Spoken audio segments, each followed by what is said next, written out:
کچھ دیر آرام کر لوں پھر اٹھ کے کھاؤں گا اور سفر کروں گا۔ 100 سال تک سوئے۔ یہ واقعہ قرآن مجید کے اندر 100 سال کے بعد اٹھے۔ اللہ تعالیٰ نے فرمایا میرے نبی کتنا عرصہ سوئے رہے، ظاہری جسم میں کوئی تبدیلی نہیں، ناخن نہیں بڑھے، بال کالے تھے تو کالے نہیں، حالانکہ کتنا عرصہ گزر گیا۔ یا اللہ یہ کوئی آدھا دن ہے، اس سے کچھ زیادہ۔ توجہ اس طرف تھی کہ ظاہری جسم میں کوئی تبدیلی نہیں۔ فرمایا اپنے گدھے کی طرف دیکھا تو اس کی ہڈیاں بھی مٹی میں مل۔ فرمایا میری قدرت دیکھو، 100 سال پہلے جو کھانا گرم رکھا تھا اٹھا کے دیکھو ٹھنڈا تو نہیں۔ قرآن کہتا ہے لم یتسنہ، 100 سالوں کے بعد بھی اس کا ذائقہ اسی طرح جس طرح ابھی پکایا تھا، باسی نہیں ہوا، ذائقہ خراب نہیں ہوا۔ یہاں تو 2 دن نہیں کھانا ذائقے پہ قائم ہے، اور 100 سالوں کے بعد ذائقہ وہی ہے، اور کھانا گرم ہے جس طرح گرم رکھا تھا۔ گدھے کی ہڈیاں بھی مٹی میں مل گئی، کھانا اسی طرح گرم پڑا ہوا۔ 100 سال اس جانور پہ بھی گزرے، وقت اس کھانے پہ بھی گزرا، پر ایک کو اللہ نے وقت سے بلند کر لیا، وقت کے اثر سے بچا لیا ہے۔ گدھے پر 100 سال گزرا ہے تو اس کا جسم پیوند خاک ہو گیا ہے، اور کھانے میں 100 سال گزرا ہے پر اللہ تعالیٰ نے اس کو ٹھنڈا بھی نہیں ہونے۔ یہاں بھی اللہ نے اپنی قدرت کو ظاہر کیا کہ میں چاہوں تو کسی کو وقت سے اٹھا لیتا، وقت سے بلند کر لیتا۔ لیلا معراج کی رات اللہ تعالیٰ کسی شان کا اظہار ہوا کہ اللہ تعالیٰ نے اپنے محبوب کو وقت سے بلند کر لیا۔ آگے فرمایا من المسجد الحرام الی المسجد الاقصی، مسجد حرام سے مسجد اقصی کی طرف۔ زمین پہ پہلی مسجد جو بنائی گئی ہے وہ مسجد حرام، کعبہ شریف کے ارد گرد جو مسجد ہے وہ مسجد حرام سب سے پہلے حضرت آدم علیہ السلام نے بنائی، مرور زمانہ کے ساتھ مختلف انبیاء نے اس کی تجدید نو کی، حضرت ابراہیم علیہ السلام۔ آپ اس وقت کس مسجد کی طرف منہ کر کے بیٹھے ہوئے؟ بیت اللہ کے گردی مسجد حرام۔ دنیا میں روزانہ کروڑوں مسلمان اس مسجد کی طرف منہ کرتے۔ ایک تو ہے کعبہ شریف کی طرف منہ کرنا، ایک ہے مسجد کی طرف منہ کرنا۔ علماء بیٹھے ہوئے ان سے پوچھ لیں، اگر کوئی عین کعبہ کی طرف مسجد نہیں کر سکتا، عین کعبہ کی طرف منہ نہیں کر سکتا، دور ہے، وہ سمت کعبہ میں منہ کر لیتا ہے، نماز ہو جائے گی۔ اور وہ سمت کعبہ کیا ہے؟ وہ مسجد کی سمت کی ہے۔ دنیا میں روزانہ کروڑوں مسلمان اس مسجد کی طرف منہ کرتے ہیں، اور ادھر منہ کرنے سے پہلے منہ دھوتے ہیں پھر منہ ادھر کرتے ہیں۔ اتنی شان اللہ نے عطا کی ہے اس طرف کو، اس سمت کو اللہ نے کتنی شان عطا کی ہے کہ ادھر منہ کرنے سے پہلے لوگ وضو کرتے ہیں پھر ادھر منہ کرتے ہیں۔ آپ دنیا میں کہیں بھی اللہ تعالیٰ کو ایک سجدہ کریں، نماز کے ایک سجدے کے بدلے جنت میں اللہ تعالیٰ ایک دفعہ اپنا دیدار عطا فرمائے۔ یا اللہ جنہوں نے ذوق سے سبحان اللہ کہا انہیں اپنا دیدار عطا فرمائے۔ دنیا میں کہیں بھی آپ نماز پڑھیں، ایک سجدہ اللہ تعالیٰ کو کی ہے، اس ایک سجدے کے بدلے اللہ تعالیٰ قیامت کے دن اپنا ایک دیدار عطا فرمائے۔ جنت میں ایک سجدے کے بدلے ایک دیدار، پر جس نے مسجد حرام میں سجدہ کیا ایک سجدے کے بدلے اللہ 25,000 دفعہ اپنا دیدار عطا فرمائے۔ 10 دفعہ نہیں، 50 دفعہ نہیں، 100 دفعہ نہیں، 10,000 کا فرق نہیں، بلکہ جس نے مسجد حرام میں ایک سجدہ کیا اس ایک سجدے کے بدلے اللہ جنت میں 25,000 دفعہ اپنا دیدار اس بندے کو عطا فرمائے۔ یہ بڑی شان والی مسجد ہے مسجد حرام۔ اور اس کے بعد دوسری مسجد جس کا ذکر اللہ تعالیٰ نے کیا، من المسجد الحرام الی المسجد الاقصی، دنیا میں جو دوسری مسجد بنائی گئی ہے وہ مسجد اقصی ہے۔ حضرت ابراہیم علیہ السلام نے مسجد حرام بنائی، حضرت یعقوب علیہ السلام نے مسجد اقصی تعمیر کی، اور پھر اس کی تعمیر نو جو ہے وہ حضرت سلیمان علیہ السلام نے، اور حضرت سلیمان علیہ السلام نے بھی اس مسجد کو 2 زندگیوں کے ساتھ تعمیر کیا۔ مسجد اقصی کی تعمیر کروا رہے تھے جنوں سے، اور آپ بیٹھے کھڑے تھے لاٹھی کے سہارے، اور جن آپ سے ڈر کے مسجد اقصی تعمیر کر رہے تھے۔ قرآن مجید میں یہ واقعہ ہے۔ حضرت سلیمان علیہ السلام کا وصال ہو گیا، 1 سال تک آپ کھڑے رہے، حالانکہ وصال ہو گیا۔ جن یہی سمجھتے رہے ہیں حضرت سلیمان کھڑے ہیں، وہ مسجد بناتے ہیں۔ بعض لوگ اس واقعہ کو جو قرآن مجید میں بیان کر کے بھی انبیاء کی زندگی کا انکار کرتے ہیں، پر اس میں بڑا آسان سا نقطہ ہے غور کرنے کے لیے، سمجھ رکھنے والوں کے لیے۔ 100 سال اللہ کے نبی وصال کے بعد بھی کھڑے رہے ہیں، پر جسم سے بدبو، یہاں تو 2 دن میں لاش نکالی، وہ 100 سال کھڑے رہے ہیں، جسم سے بدبو۔ پتا چلا انبیاء کرام کے وجود اور ان کی زندگیاں ہمارے جسموں اور زندگیوں کی طرح نہیں ہے۔ یہ 2 زندگیوں کے ساتھ کیوں انہوں نے مسجد بنوائی؟ حضرت سلیمان علیہ السلام نے 2 زندگیوں کے ساتھ یہ مسجد بنوائی ہے، مسجد اقصی، ایک ظاہری زندگی کے ساتھ اور دوسرا وصال کے بعد۔ 1 سال وصال کے بعد کھڑے رہے ہیں، حالانکہ وصال ہو چکا ہے۔ 2 زندگیوں کے ساتھ مسجد اس لیے بنوائی، ایک رات آنے والی تھی جب 2 زندگیوں کے ساتھ انبیاء آگے اس میں نمازیں پڑھیں۔ اللہ کے نبی آئیں گے، امام الانبیاء جو ظاہری زندگی میں ہوں گے، اور باقی سارے نبی آئیں گے جو وصال فرما چکے ہوں گے۔ اس مسجد کے نمازی 2 زندگیوں والے تھے، اس لیے اللہ کے نبی نے 2 زندگیوں کے ساتھ اس کی تعمیر کر دی۔ اور بڑی آپ کی توجہ چاہوں گا، مسجد ایسی حضرت سلیمان نے بنوائی، رات کے وقت چراغ نہیں جلاتے تھے، مسجد خود روشن ہوتی، آٹومیٹک ایسا نظام حضرت سلیمان علیہ السلام نے بنایا، کوئی چراغ نہیں جلاتے، بجلی کا تو دور ہی نہیں۔ حضرت سلیمان کا زمانہ، ایسے ہزاروں سال پہلے مسجد خود بخود روشن ہوتی۔ مجھے دوست کہنے لگے یہ کیسے ہو سکتا ہے؟ میں نے کہا ابھی تھوڑا عرصہ پہلے کی بات ہے، ہمارے یہاں گھڑیاں ملتی تھیں، رات اندھیرے میں بھی ٹائم دیکھیں تو نظر آ جاتا ہے۔ کئی بزرگوں کو تو پتا ہوگا، بعض نئے نوجوان بھائیوں اور دوستوں کو نہیں پتا ہوگا، گھڑیوں کے اندر وہ مسالہ لگا ہوتا ہے، وہ اندھیرے میں روشن ہوتا ہے۔ اگر آج کل ایسا مسالہ ہے کہ اندھیرے میں روشن ہو جاتا ہے تو اللہ کے نبی کی شان کیا ہے؟ حضرت سلیمان علیہ السلام نے پتھر وہ لگوایا تھا جو رات کے وقت چمکتا تھا، جو رات کے وقت روشن ہوتا تھا۔ جس طرح گھڑیوں کے اندر سوئیوں میں مسالہ لگایا جاتا تھا، وہ اندھیرے میں روشن ہوتا تھا، وہ مسالہ اندھیرے میں چمکتا تھا، اندھیرے میں روشن ہوتا۔ وقت نصر کے دور تک حضرت سلیمان والی وہ مسجد رہی ہے اور وہ پتھر موجود رہے، لیکن یہ پھر وقت نصر گیا ہے تو اس نے وہ پتھر اٹھائے ہیں وہاں سے، اس نے اپنی سلطنت میں وہ قیمتی پتھر اپنے شاہی خزانے میں شامل کر لیا۔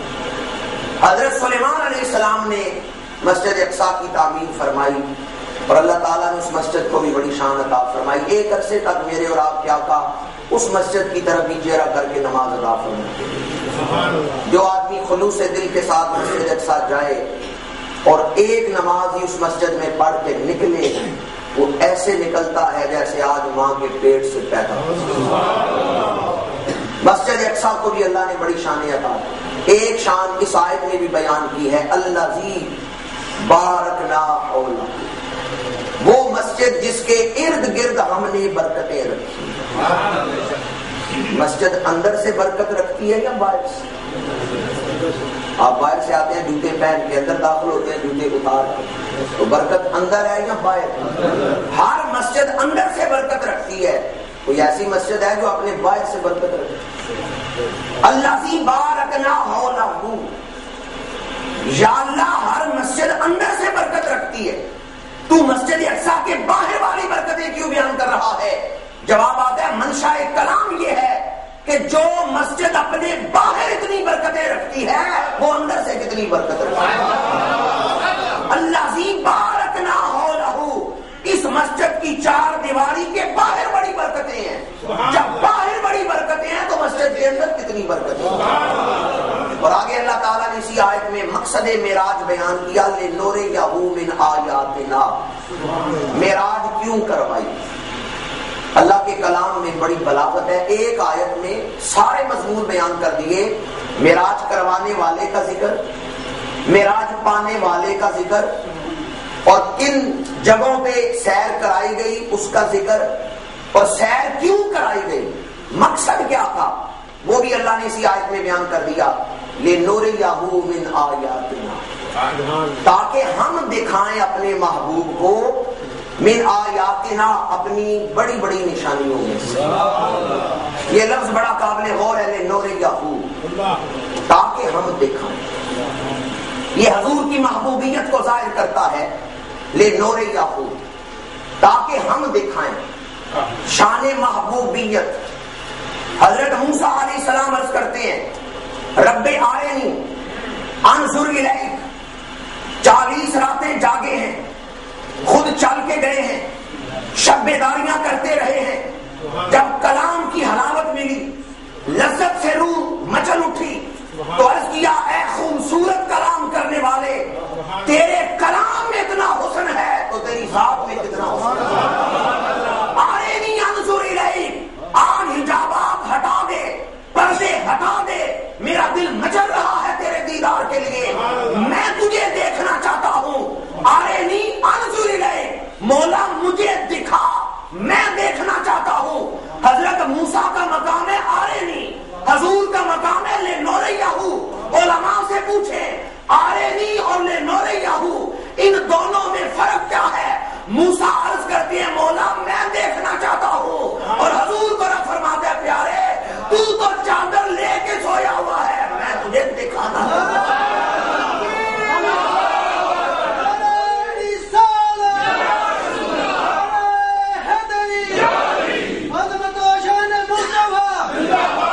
کوئی دیکھنا چاہے اور کسی کو رب خود دکھانا چاہے,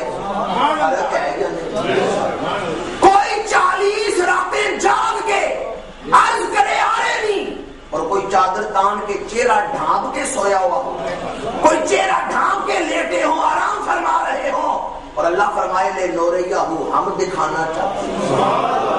اگرچہ حضور کی نیند کی شان بھی ورا الورا ہے, ہماری طرح نہیں ہے, لیکن حضور چادر لے کے آرام فرمائے. رب فرماتے ہیں لِنُرِيَهُ, ہم دکھانا چاہتے ہیں. پہلے نبی دستے دعا دراز کر کے عرض کرتے ہیں, مولا دے دے, مولا دے دے, ربی اشرح لی صدری, مولا دے دے, مولا دے دے. پہلے نبی عرض کر رہے ہیں, مولا یہ دے دے, یہ دے دے, یہ دے دے. حبیب کی باری آئی تو رب کہتے ہیں, پیارے یہ لے لے, یہ لے. کوئی ہاتھ اٹھا کے مانگ رہا ہے, کسی کو رب مانگے بغیر ہی عطا کرے.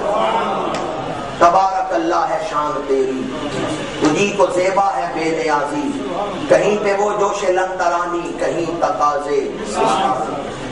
لِنُرِيَهُ کا لفظ حضور کے مقام محبوبیت کو بیان کرنا. آگے فرمایا, اِنَّهُ هُوَ السَّمِيعُ الْبَصِيرُ.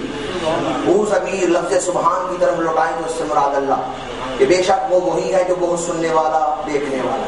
اور وہ ضمیر لفظ حمد کی طرف لوٹائیں تو پھر اس کا مطلب ہے حضور نے معراج کی رات اللہ کا دیدار بھی کیا, اللہ کا کلام بھی سنا.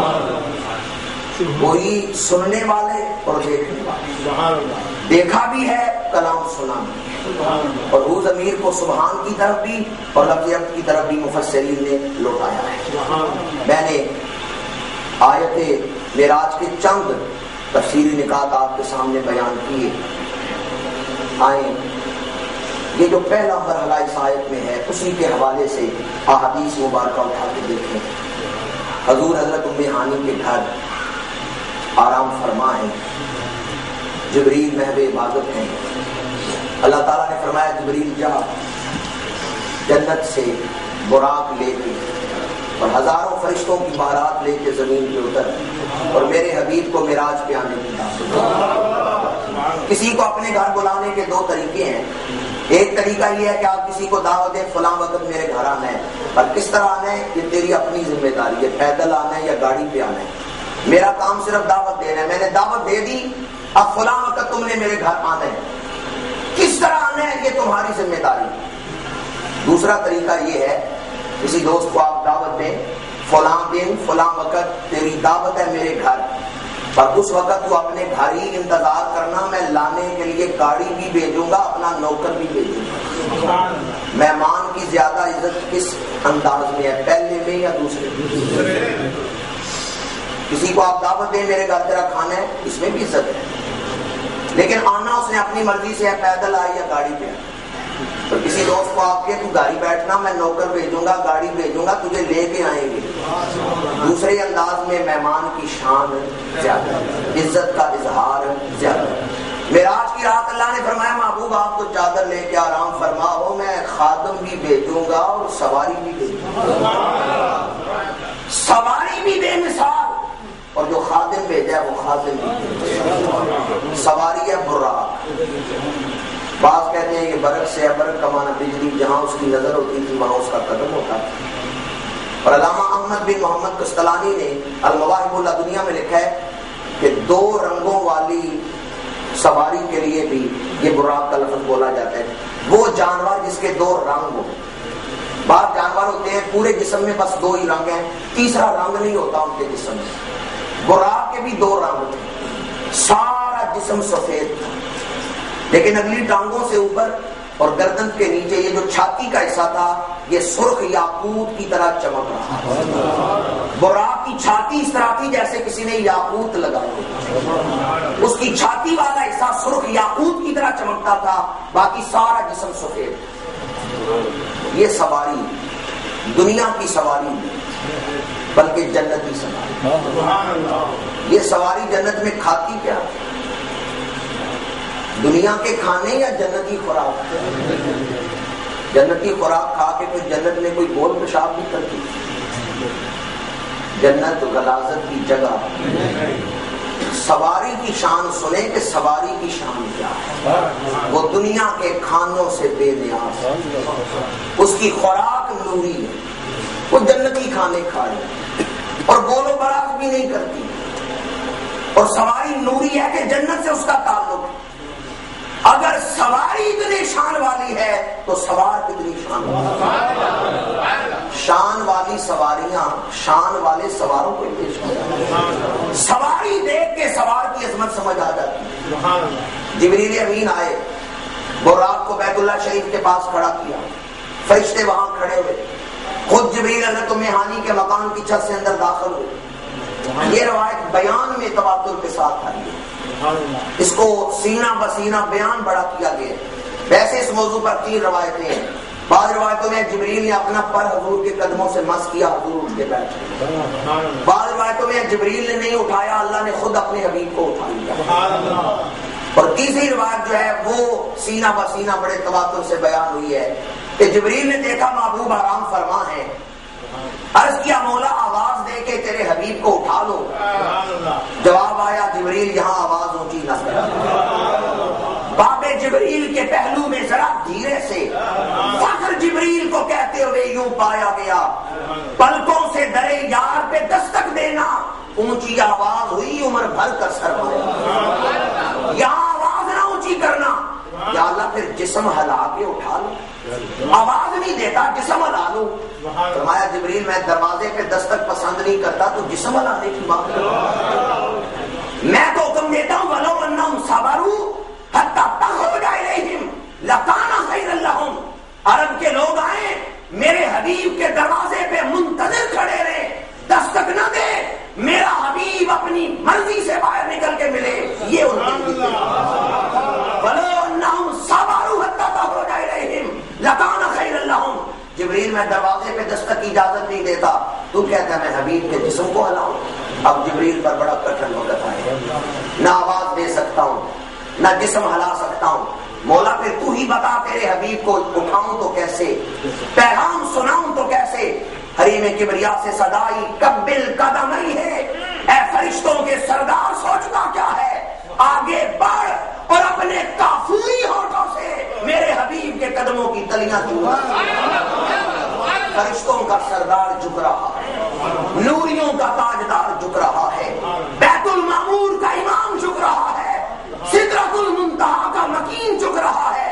اور علامہ ابن حجر اسقلانی نے لکھا ہے علامہ سید محمود رضوی رحمۃ اللہ علیہ نے فیوز الباری میں لکھا ہے جبریل 24,000 دفعہ حضور کی بارگاہ میں آئے. کتنی حاضریاں؟ 24,000. کبھی سر پہ تاج نہیں پہن کے 24,000 دفعہ آئے حضور کی خدمت میں, کبھی سر پہ تاج نہیں پہن کے آئے. معراج کی رات سدرہ سے چلے, اللہ تعالیٰ نے فرمایا جبریل تاج پہن کے جا, تو بیت المعمور کا امام ہے, تو سدرۃ المنتہا کا مکین ہے, تو تاج پہن کے جا. عرض کیا مولا کبھی مجھے تاج پہننے کا حکم نہیں ملا, آج کیوں تاج پہنا رہا ہے؟ جواب آیا جب فرشتوں کا سردار میرے حبیب کے قدم چومے گا, فرشتوں کے ایمان کا تاج مصطفیٰ کے قدموں میں پڑا.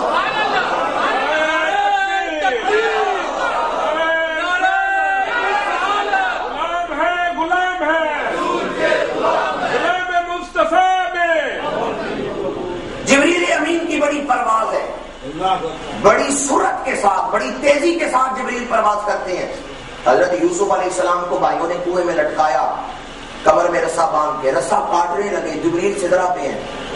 اللہ نے فرمایا جبریل جلدی جا, میرے یوسف کو کنویں میں نہیں جلنے دے, اس سے پہلے کہ بھائی رسا کاٹے میرا نبی پانی تک پہنچے, تو نے اپنے پروں پہ جا کے انہیں اٹھا. اب کتنی رفتار ہوگی جبریل. ایک لمحے میں سدرہ پر, دوسرے لمحے چاہے کنان کے اندر, پر معراج کی رات جبریل حضور کے قدم چوم کے اس بات کا اعلان کر رہے ہیں یا رسول اللہ میرے پروں کی بڑی پرواز ہے پر آپ کے قدموں جتنی نہیں. میں آپ کے قدم چوم کے یہ اعلان کر رہا ہوں میرے پروں کی بڑی پرواز ہے پر ان قدموں کی رفتار میرے پروں سے بھی زیادہ. جبریل امین نے حضور کے قدم چومے. ذرا سوچیں تو صحیح, قدم چومتے ہوئے کوئی مزہ آیا ہوگا؟ جبریل سے پوچھے نا جبریل مزہ کیا آیا؟ کسی عاشق نے جواب لکھا ہے کہ جبریل امین سے پوچھا گیا حضور کے قدم چومتے ہوئے مزہ کیا آیا؟ تو جبریل نے جواب دیا نہ جنت کی کلیوں میں دیکھا مزہ جو محمد کی کلیوں میں دیکھا. نہ جنت کی کلیوں میں دیکھا مزہ جو محمد کی. جبریل امین قدم چوم رہے ہیں, حضور اٹھ بیٹھے. جبریل کیسے آنا ہوا؟ جبریل عرض کرتے ہیں اللہ تعالیٰ آپ کو سلام بھیجتے ہیں, معراج کے آنے کی دعوت دی, میں آپ کو لینے آیا. حضور تیار ہوئے اور اس موقع پر اعلیٰ حضرت نے لکھا ہے خدائی دے صبر جانے, دکھاؤں کیوں کر تجھے وہ عالم جب ان کو جھرمٹ میں لے کے قدسی جنا کا دنیا بنا رہے تھے. حضور کو کچھ بھوک محسوس ہوتی ہے, انجیر پھل پیش کیا گیا, کچھ حضور